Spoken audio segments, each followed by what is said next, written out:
Hello everyone. आज हम class 11th के lesson number 3 private and public and global enterprises के नेक्स्ट टॉपिक को कवर करेंगे और वो हमारा नेक्स्ट टॉपिक है पब्लिक कॉरपोरेशंस और स्टैट्यूटरी कॉरपोरेशंस। इससे पहले हमने डिपार्टमेंटल अंडरटेकिंग्स को लिया था जो कि हमारे पब्लिक अंडरटेकिंग्स के अंडर आते हैं। So now let us take public and statutory corporations. ये स्टैट्यूटरी कॉरपोरेशंस और पब्लिक कॉरपोरेशंस हैं क्या? अगर गवर्नमेंट या तो वो सेंट्रल गवर्नमेंट हो या वो हमारी स्टेट गवर्नमेंट हो, देखो पार्लियामेंट या स्टेट लेजिस्लेचर या सेंट्रल गवर्नमेंट कोई स्पेशल एक्ट पास करे और उस स्पेशल एक्ट को पास करके जो कॉरपोरेशन एग्जिस्टेंस में आती है that is known as the statutory corporation. हमारी पार्लियामेंट, स्टेट लेजिस्लेटिव असेंबलीज या सेंट्रल गवर्नमेंट अगर कोई स्पेशल एक्ट पास करे और उस स्पेशल एक्ट के थ्रू कोई भी कॉरपोरेशन एग्जिस्टेंस में आए that is known as the statutory corporations.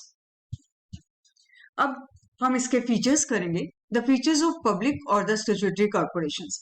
एक चीज और बेटा, जब आप लोग बुक देखोगे तो इन फीचर्स से पहले बहुत डिटेल में उसका मीनिंग दिया गया है, राइट? तो मीनिंग का कैसे आएगा यहाँ पर?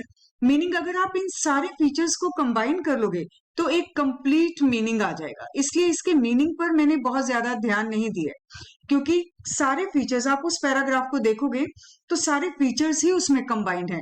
फर्स्ट आपके उसमें सेंटेंस आएगा इट इज क्रिएटेड बाय, और उसकी पावर्स कहाँ से डिसाइड हो रही है, उनका कंट्रोल कहाँ पे है। तो यही जो हमने यहाँ पे पॉइंट्स में किया है, अगर आप उसको पैराग्राफ में लिख दोगे तो वो पब्लिक कॉरपोरेशंस का मीनिंग बन जाएगा। So now the first point of feature is created by. How it is coming into existence? It comes into existence by the special act of parliament or by central government or by state government. And now जो यहाँ पे act पास हो गया इसी के through powers, objectives और limitation set होंगी उस कॉरपोरेशन की। So the corporation will have the powers, objectives and limitations that are set by the act. And who is going to control the statutory corporation? Definitely अगर ये parliament में या central government ने act pass किया है then the central government is going to control it. और अगर ये स्टेट लेजिस्लेचर ने स्टेट लेजिस्लेटिव असेंबलीज के अंडर ये अगर एक्ट पास हुआ है then the state government is going to control it. So the control will be either of the central government or of the state government. Now next point is separate legal identity. इसकी existence government की existence से अलग होती है। क्यों अलग होती है? क्योंकि ये एक्ट पास किया गया और उस एक्ट के under this corporation came into existence. और दूसरी बात, when the act is passed then automatically it is incorporated. Incorporated का मतलब होता है रजिस्टर्ड, रजिस्ट्रेशन हो जाता है, ये रजिस्टर्ड हो जाती है हमारी कंपनी। और जैसे ही कंपनी रजिस्टर्ड होगी, हम ज्वाइंट स्टॉक कंपनी में इस चीज को पहले पढ़ चुके हैं कि इनकॉर्पोरेशन, सर्टिफिकेट ऑफ इनकॉर्पोरेशन हमने किया था कि जैसे ही एक कंपनी रजिस्टर्ड होगी, इनकॉर्पोरेशन उसका होगा, then it means that it is having a separate legal entity. तो यहाँ पे सेपरेट लीगल एंटिटी होगी इसकी, क्योंकि because it is going to be incorporated, it is going to come into the existence by act. So automatically it is having the separate legal entity. It is not having the same legal identity as it was there in the departmental undertakings. वहां पे government और departmental undertakings एक ही थे, लेकिन यहाँ पर government और these corporation they are having the separate legal entity because they are going to be incorporated by the special act. Now the management is done by the board of directors appointed by the government board of directors को appoint करेगी and that is going to run or that is going to manage the statutory corporations. Next point है हमारा staff. Now these corporations they have their own rules for the recruitment का मतलब selection, for the selection and for the salary. Remuneration means salary. They are having their own rules for the selection or for the salary of their staff. Next is administrative autonomy. इसका मतलब जो administration है, जो हमारा management है, autonomy means independence, it is relatively free from the political interference. क्यों political interference से comparatively free रहेगा? हमने डिपार्टमेंटल अंडरटेकिंग में देखा था that it was going to be controlled by the government, लेकिन यहाँ पे हम कह रहे हैं कि रिलेटिवली फ्री, क्योंकि यहाँ पे मैनेजमेंट तो गवर्नमेंट की है, तो कुछ इंटरफियरेंस तो है, तो हम इस कह रहे हैं कि कंपैरेटिवली थोड़ा सा फ्री रहेगा। इसको यहाँ पे थोड़ी इंडिपेंडेंस है, इसके अपने रूल्स रेगुलेशन है। यहाँ पे आप देखो कि ओन रूल्स एंड रेगुलेशन, तो इसके अपने रूल्स एंड रेगुलेशन ये लोग बनाते हैं उस कॉर्पोरेशन को रन करने के लिए। ठीक है, नेक्स्ट पॉइंट है मोटिव। इनका मोटिव क्या है? Their primary motive is to serve the public. यही इनका मेन एडवांटेज भी है और डिसएडवांटेज भी है, क्योंकि इसमें प्रॉफिट मोटिव नहीं है तो ये लॉस में चले जाते हैं, तो ये एक बन गया इनका डिसएडवांटेज। लेकिन ये इनका एक एडवांटेज है that their main motive is to serve the public. Next हमारा पॉइंट है अकाउंटेबिलिटी, मतलब आंसरेबिलिटी ये इनकी किसके लिए होगी? To whom they will be answerable. They will be answerable to the parliament और द स्टेट लेजिस्लेचर, जिसके अंडर इनकी एग्जिस्टेंस हुई है, जिसने इनका एक्ट पास किया है। तो either they will be answerable to the parliament or they will be answerable to the state legislature. और इनकी आंसरेबिलिटी एक और भी होती है कि ये अपनी एनुअल रिपोर्ट्स को सबमिट करते हैं गवर्नमेंट को, कि इन्होंने कैसा काम किया, इनकी परफॉर्मेंस कितनी थी, क्या इनके पूरे अकाउंट्स रहे हैं। So annual reports are going to be submitted to the government. Audit, audit का मतलब आपको बताया था कि जो अकाउंट्स चेक होते हैं, उन अकाउंट्स को चेक करने को हम कहते हैं audit. So accounts are audited by the controller and auditor general. ये बेटा गवर्नमेंट का ऑफिशियल होता है, कंट्रोलर एंड ऑडिटर जनरल। तो ये गवर्नमेंट का जो हमारा ऑडिटर जनरल है, he is going to audit the accounts of statutory corporation, that there is no manipulation, everything is going to be right there। इसमें मुझे साथ साथ पढ़ाते हुए आप एक चीज और याद आ गई है, आपको मैंने इनके एग्जाम्पल्स नहीं बताए स्टैट्यूटरी कॉर्पोरेशंस के। Indian airlines, air India, state bank of India, food corporation of India, life insurance corporation of India etcetera, these are the examples of statutory corporations. तो देखो, अगर अब आप मीनिंग की बात करें तो हम इन सब फीचर्स को जैसे ही कलेक्ट करेंगे, एक पैराग्राफ में लिख देंगे, तो एक कंप्लीट मीनिंग इसका बन जाएगा। अब बात करते हैं मेरिट्स और the advantages of public corporation.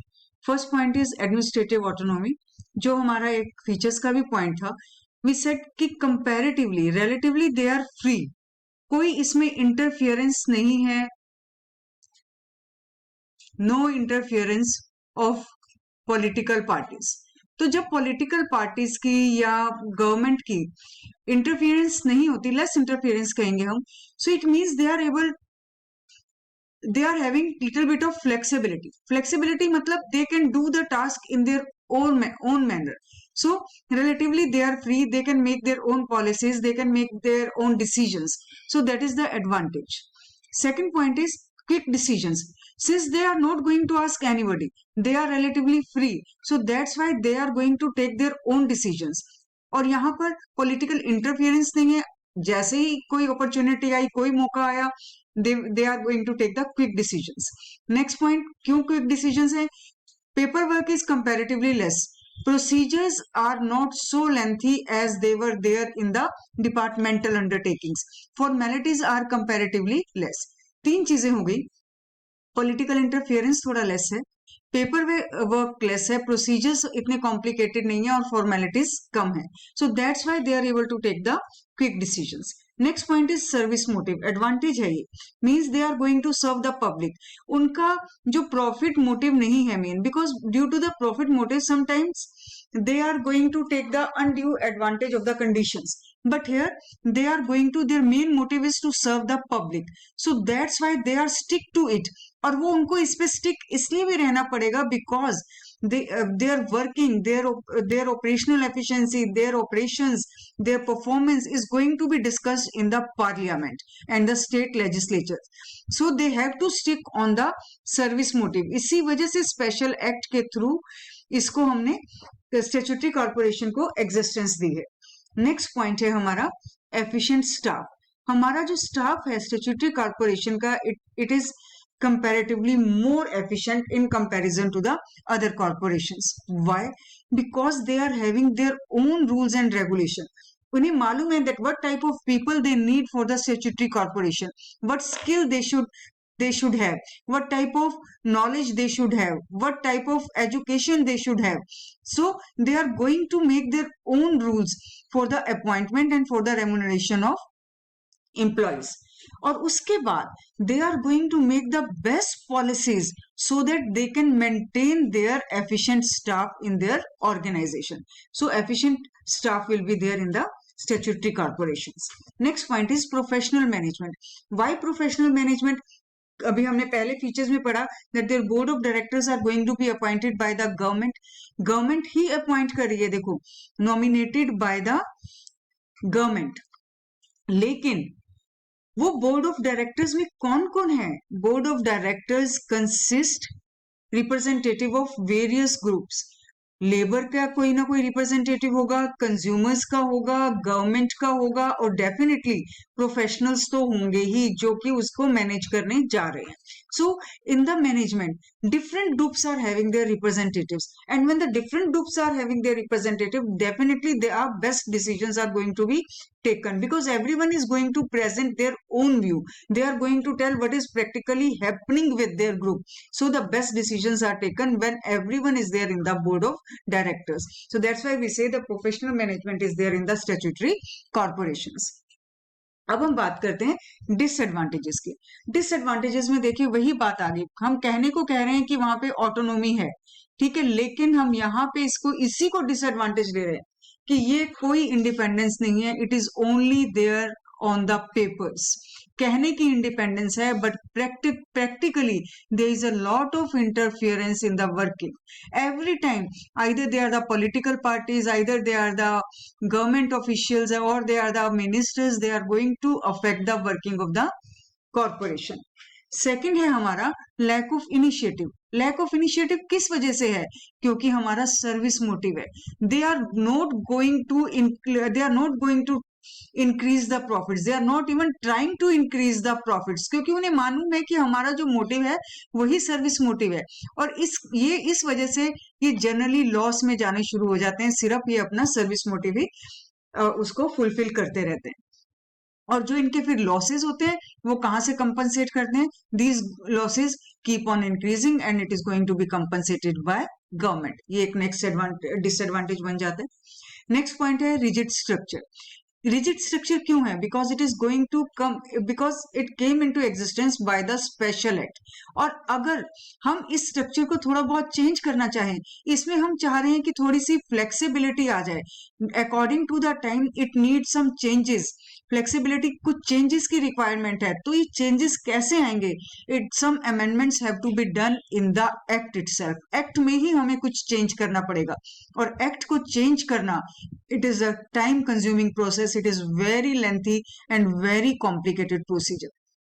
So that's why we say it is having the rigid structure. इसमें चेंज करना बहुत मुश्किल है. नेक्स्ट पॉइंट है अनफेयर प्रैक्टिस. अनफेयर प्रैक्टिस क्यों हो जाती है? Because continuously when they are going in the losses, लगातार लॉस आ रहे हैं, तो कभी कभी खुद को एफिशिएंट दिखाने के लिए ये क्या करेंगे? अनड्यू चार्ज करने लगते हैं, हाई प्राइसेस चार्ज करने लगते हैं. तो जो ये हाई प्राइस चार्ज करेंगे, so to show that they are efficient, to cover up their inefficiency, that comes under the unfair practices. So these are the demerits. एक चीज और यहां देख लीजिए बेटा, डीमेरिट्स और डिसएडवांटेज और ड्रॉबैक्स, ये आपके लिए बहुत कॉमन वर्ड्स हैं, लेकिन कुछ बच्चे लिमिटेशंस वर्ड में गलती कर जाते हैं. लिमिटेशंस और डिसएडवांटेज एक ही चीज है, यहां हमें उनके डिसएडवांटेज लिखने हैं अगर वर्ड आ जाए लिमिटेशंस. अब हम बात करते हैं कि सुटेबिलिटी कहां कहां पर है स्टैट्यूटरी या पब्लिक कॉर्पोरेशंस की. जहां पर उसको मोनोपली पास चाहिए, मतलब किसी और की एंट्री उस जगह पे नहीं होगी, एंट्री रेस्ट्रिक्टेड हो जाए जहां पे. फॉर एग्जांपल आप लीजिए एसबीआई.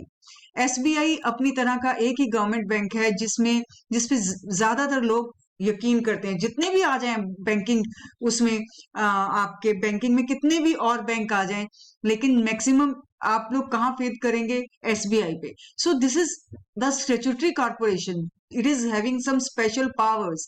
तो यहाँ पे जहाँ पे किसी इंस्टीट्यूशन को, किसी कॉर्पोरेशन को मोनोपोली पावर्स चाहिए और जिसमें कोई इंटरफियर ना करे, तो वहां पे हम स्टैट्यूटरी कॉर्पोरेशन की एग्जिस्टेंस होती है by passing the special act.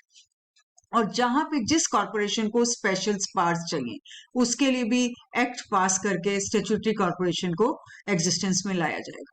Next, जहां पे रेगुलर ग्रांट चाहिए गवर्नमेंट की किसी भी वजह से, if that organization is in the need of the finance चाहे उसको अपना ग्रोथ के लिए चाहिए या उसको लगातार अपने लॉस हैं उसको कंपनसेट करने के लिए चाहिए या किसी भी और पॉइंट के लिए ग्रांट का, ये फाइनेंशियल ग्रांट है बेटा, तो किसी भी काम के लिए उनको रेगुलर ग्रांट की जरूरत पड़ेगी, तो उसके लिए भी statutory corporation is the best corporation.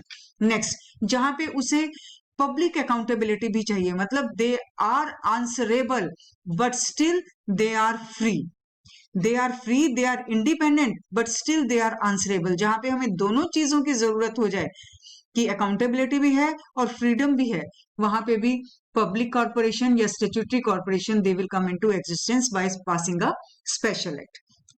तो हमने अपने इस वीडियो में स्टैट्यूटरी कॉर्पोरेशन का मीनिंग किया और मीनिंग के लिए आपको बता दिया कि अगर आप सारे फीचर्स को एक पैराग्राफ में लिख दोगे तो वो मीनिंग बन जाएगा। उसके बाद हमने उसके एडवांटेज किए, डिसएडवांटेज किए और उसके बाद उसकी सुटेबिलिटी की। इस वीडियो के लिए बस इतना ही। नेक्स्ट वीडियो में मिलेंगे हम एक नए टॉपिक के साथ। Thanks to all of you.